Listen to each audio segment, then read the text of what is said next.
तो आज ना हमारे पास एक बड़ा ही दिलचस्प टेक्स्ट आया है। ये किसी चीज पर मतलब सीधी साधी राय नहीं है, ये एक जवाब है, एक पलटवार है। हमारे एक लिसनर ने हमें एक टेक्स्ट भेजा है जो ध्रुव राठी के एक वीडियो की पूरी तरह से धज्जियां उड़ा देता है। और वो वीडियो खुद एक फिल्म के ट्रेलर की चीर-फाड़ थी। हाँ, तो ये एक तरह से आलोचना की आलोचना हो गई। और इसका लहजा मतलब किसी अकादमिक बहस जैसा तो बिल्कुल नहीं है। ये बेहद तीखा है, सीधा है और कहीं कहीं तो बहुत आक्रामक भी लगता है। लेखक ने अपनी बात कहने में कोई संकोच नहीं किया है। बिल्कुल। तो आज हमारा मिशन इस टेक्स्ट के तर्कों की गहराई में उतरना है। हम ये समझने की कोशिश करेंगे कि लेखक सिर्फ ये नहीं बता रहा कि ध्रुव राठी गलत हैं, बल्कि वो ये भी बता रहा है कि वो गलत क्यों हैं। हाँ, और इस पूरी बहस की रणनीति क्या है, कैसे वो अपने तर्कों को एक एक करके सामने रखता है। और इसकी शुरुआत ही ऐसी है कि आप उसे नजरअंदाज कर ही नहीं सकते। टेक्स्ट की पहली लाइन एक मशहूर गाने को बदलकर लिखी गई है, लकड़ी की काठी, काठी पे घोड़ा, ध्रुव राठी बहन का पकोड़ा। अरे, और इसके ठीक बाद राठी के वीडियो को बवंडर की जगह चिचुंदर कहा गया है। मतलब पहली लाइन से साफ है कि हाँ, कोई नरमी नहीं बरती जाएगी। तो चलिए इसी मिजाज को पकड़कर आगे बढ़ते हैं। लेखक अपनी बात की शुरुआत राठी के सबसे बड़े आरोप से करता है कि फिल्म में रहमान नाम के एक डकैत का महिमा मंडन किया है, उसे हीरो की तरह दिखाया है। और जिस पर पाकिस्तान वाले भी हंस रहे हैं। हाँ, और यहीं पर लेखक अपना पहला और शायद सबसे मजबूत तर्क सामने रखता है, जो सिनेमा की दुनिया से आता है। वो कहता है कि जिसे राठी महिमा मंडन या ग्लोरिफिकेशन कह रहे हैं, वो असल में कहानी कहने की एक बहुत पुरानी और जरूरी तकनीक है। अच्छा। हाँ, जिसे कहते हैं कैरेक्टर आर्क। वो कहते हैं कि ये कोई गलती नहीं, बल्कि एक सोचा समझा फैसला है। दिलचस्प है। तो मतलब लेखक ये कह रहा है कि राठी सिनेमा की भाषा ही नहीं समझ पा रहे, पर इस कैरेक्टर आर्क का मतलब क्या है लेखक के हिसाब से? देखो, लेखक का तर्क बहुत साफ है। वो कहता है कि किसी भी कहानी में हीरो को हीरो साबित करने के लिए एक बहुत ताकतवर विलन का होना जरूरी है। सही बात है। अगर विलन कमजोर होगा तो उसे हराने में हीरो को क्या मजा आएगा और देखने वाले को क्या संतुष्टि मिलेगी। इसलिए फिल्म के शुरू में गाने, डायलॉग, एक्शन सीन्स के जरिए विलन का एक बिल्डअप किया जाता है। उसे खतरनाक दिखाया जाता है। उसे खतरनाक, ताकतवर और लगभग अपराजय दिखाया जाता है। मैं आपकी बात समझ रही हूँ, लेकिन क्या एक आम दर्शक कैरेक्टर आर्क और डाउनफॉल के बारे में सोचता है, या वो बस ये देखता है कि एक विलन को कैक्वी मतलब कूल गानों के साथ स्लो मोशन में हीरो की तरह दिखाया जा रहा है? क्या लेखक आम दर्शक की पहली प्रतिक्रिया को नजरअंदाज कर रहा है? ये एक बहुत जरूरी सवाल है और लेखक शायद इसका जवाब ये देगा कि अच्छी कहानी ना अवचेतन यानी सबकॉन्शियस स्तर पर काम करती है। दर्शक शायद कैरेक्टर आर्क शब्द का इस्तेमाल ना करे, लेकिन उसे वो महसूस जरूर होता है। टेक्स्ट की एक लाइन है जो इस पूरी बात का सार है, बिल्डअप स्ट्रॉन्ग रखो ताकि डाउनफॉल इम्पैक्टफुल लगे। अच्छा, यानी विलन को आसमान पर इसलिए चढ़ाया जाता है ताकि जब उसे जमीन पर पटका जाए तो आवाज दूर तक सुनाई दे।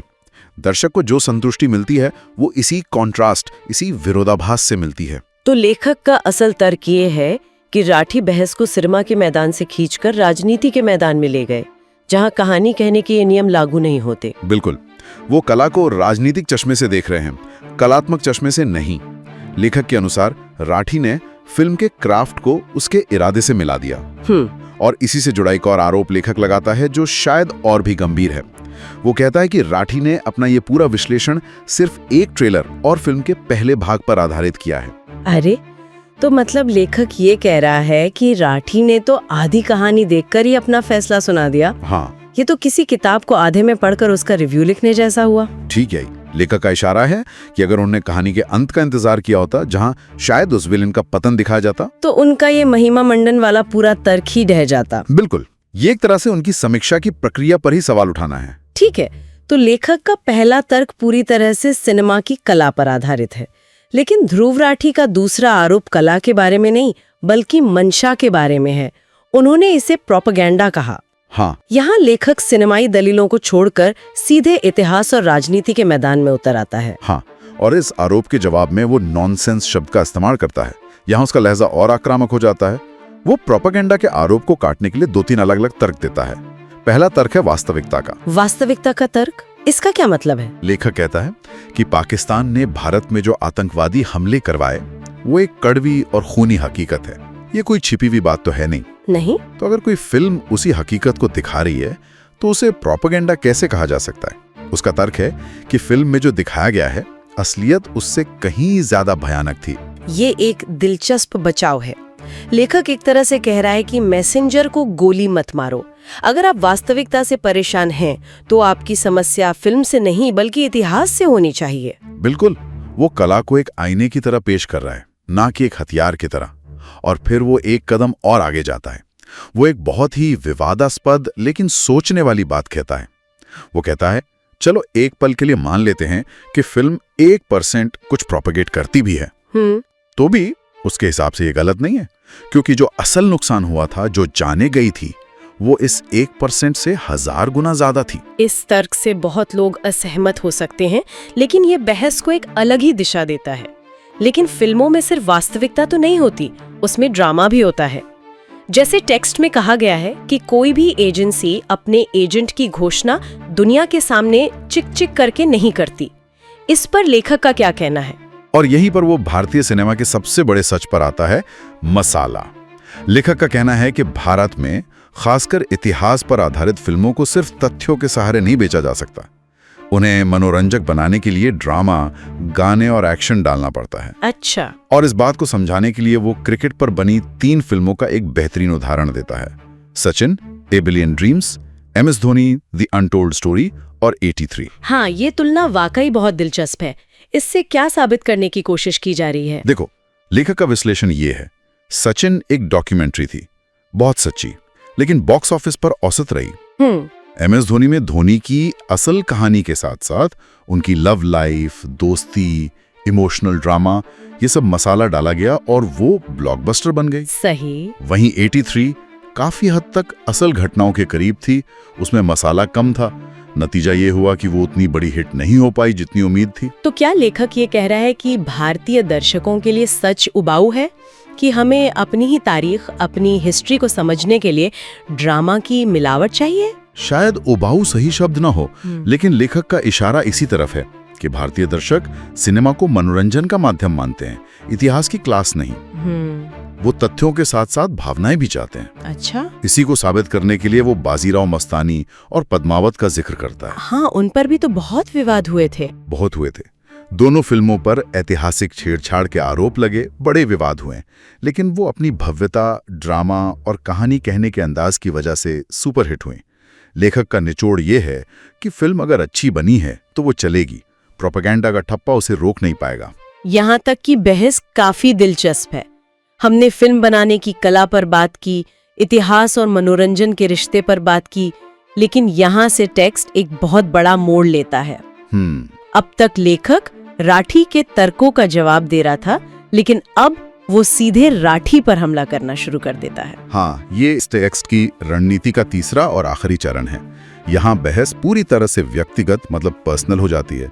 लेखक अब ये साबित करने की कोशिश नहीं कर रहा कि राठी के तर्क गलत हैं, बल्कि ये साबित करने की कोशिश कर रहा है कि राठी खुद ही एक आलोचक के तौर पर भरोसे के लायक नहीं है। बिल्कुल। और इसका सबसे पहला हथियार क्या है? सबसे पहला और सीधा हमला उनके भारत में न रहने को लेकर है।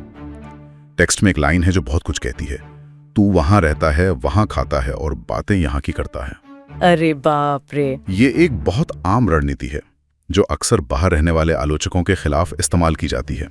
इसके जरिए लेखक ये कहना चाहता है कि चूंकि राठी भारत की जमीनी हकीकत से दूर है, इसलिए उन्हें यहाँ के मुद्दों पर बोलने का नैतिक अधिकार नहीं है। ये सिर्फ एक तर्क नहीं है, ये तो उनकी पूरी पहचान पर एक सवाल है। क्या ये सिर्फ गुस्सा है या इसके पीछे कोई सोची समझी रणनीति है कि आलोचक को ही अविश्वसनीय करार दे दो? मुझे लगता है ये एक सोची समझी रणनीति है। ये एक क्लासिक बयानबाजी की तकनीक है। अगर आप संदेश को नहीं हरा सकते तो संदेश वाहक पर हमला कर दो। सही। अगर आप ये साबित कर दें कि बोलने वाला ही पक्षपाती या अविश्वसनीय है तो उसकी कई बातों का वजन अपने आप कम हो जाता है। और इसी रणनीति को आगे बढ़ाते हुए लेखक उन पर राजनीतिक पक्षपात का आरोप भी लगाता है। हाँ, वो उन्हें सीधे सीधे कांग्रेस का चमचा कहता है। अच्छा। और अपने इस आरोप को साबित करने के लिए वो एक उदाहरण भी देता है। लेखक का कहना है कि जब कुछ दूसरी फिल्मों में पूर्व प्रधानमंत्री इंदिरा गांधी को अप्रत्यक्ष रूप से नकारात्मक तरीके से दिखाया गया था, तब राठी ने चुप्पी साध रखी थी। कोई वीडियो नहीं बनाया था। कोई वीडियो नहीं बनाया। लेखक के मुताबिक ये राठी का दोहरा मापदंड और उनका छिपा हुआ राजनीतिक एजेंडा दिखाता है। तो पूरी तस्वीर अब साफ हो रही है। लेखक ने पहले राठी की सिनेमा की समझ पर सवाल उठाया, फिर उनकी मंशा पर, और अब वो उनकी निष्पक्षता और उनके बोलने के अधिकार पर ही हमला कर रहा है। बिल्कुल। और इसके बाद एक बहुत ही तीखी व्यंग्यात्मक टिप्पणी आती है। लेखक कहता है कि राठी का वीडियो इतना नॉनसेंस और इलॉजिकल था कि उसे देखने के बाद मेरा मन उन लोगों का समर्थन करने लगा जिनका मैं करना भी नहीं चाहता था। वाह, ये तो जबरदस्त तंज है। मतलब आपकी आलोचना इतनी खराब है कि वो उल्टा असर कर रही है। हाँ, और आपके दुश्मनों को ही मजबूत बना रही है। हाँ, ये एक तरह से उनकी आलोचना का मजाक उड़ाने का चरम है।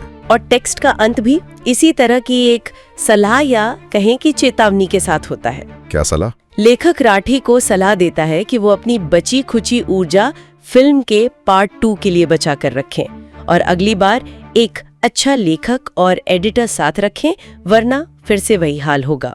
तो अगर हम इस पूरी बहस को एक साथ देखें तो ये ध्रुव राठी के वीडियो का सिर्फ एक जवाब नहीं है, ये अपने आप में एक पूरी रणनीति है। पहले तर्कों को सिनेमा के नियमों से काटो, फिर उन्हें इतिहास की हकीकत से चुनौती दो, और जब ये दोनों काम हो जाएं, तो सीधे आलोचक के चरित्र और उसकी मंशा पर हमला कर दो। एकदम सही। ये टेक्स्ट हमें दिखाता है कि आज के डिजिटल दौर में बहसें कैसे लड़ी जाती हैं। हाँ, ये सिर्फ विचारों का टकराव नहीं होती, ये पहचान, मंशा और अधिकार की लड़ाई बन जाती हैं। सही बात है। लेखक ने राठी के बनाए खेल के मैदान को ही बदल दिया। राठी फिल्म की राजनीति पर बात कर रहे थे और लेखक ने बहस को सिनेमा की कला और फिर आलोचक की अपनी राजनीति पर लाकर खड़ा कर दिया। ये एक दिलचस्प विश्लेषण है। पहले तर्क को काटो, फिर तर्क देने वाले को। ये आज के ऑनलाइन संवाद का एक कड़वा सच दिखाता है। हाँ, और ये दिखाता है कि कैसे किसी भी तर्क को पूरी तरह से खारिज करने के लिए एक बहुस्तरीय हमले की जरूरत पड़ती है।